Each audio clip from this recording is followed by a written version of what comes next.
Charlie Kim, who's the CEO of a company called NextJump in New York City, a tech company, he makes the point that if you had hard times in your family, would you ever consider laying off one of your children? We would never do it. Then why do we consider laying off people inside our organization? Charlie implemented a policy of lifetime employment. If you get a job at NextJump, you cannot get fired for performance issues. In fact, if you have issues, they will coach you and they will give you support, just like we would with one of our children who happens to come home with a C from school. It's the complete opposite. This is the reason so many people have such a visceral hatred, sort of anger at some of these banking CEOs with their disproportionate salaries and bonus structures. It's not the numbers. It's that they have violated the very definition of leadership. They have violated this deep-seated social contract.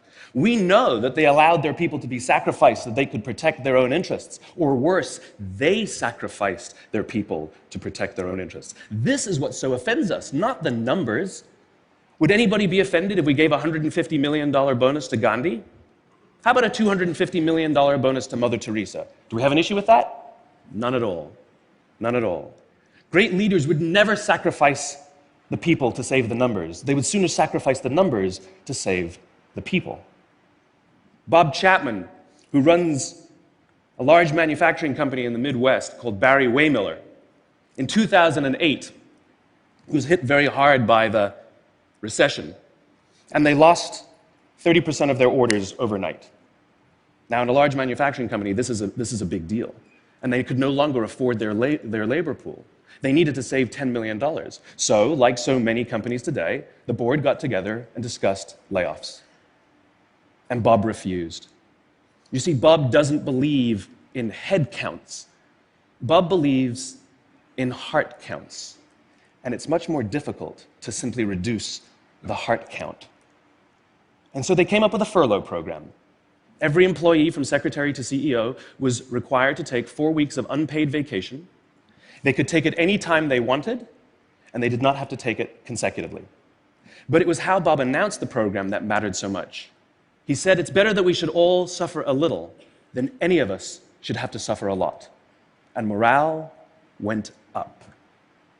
They saved $20 million. And most importantly, as would be expected, when the people feel safe and protected by the leadership in the organization, the natural reaction is to trust and cooperate. And quite spontaneously, nobody expected, people started trading with each other. Those who could afford it more would trade with those who could afford it less. People would take 5 weeks so that somebody else only had to take 3.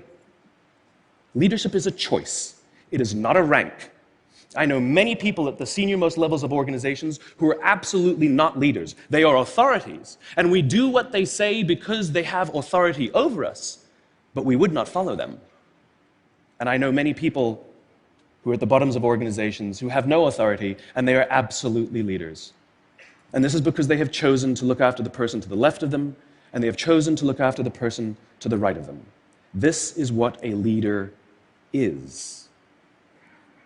I heard a story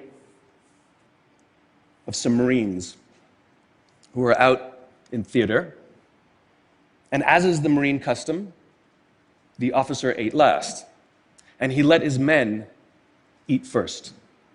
And when they were done, there was no food left for him. And when they went back out in the field, his men brought him some of their food so that he may eat. Because that's what happens. We call them leaders because they go first. We call them leaders because they take the risk before anybody else does. We call them leaders because they will choose to sacrifice so that their people may be safe and protected, and so their people may gain.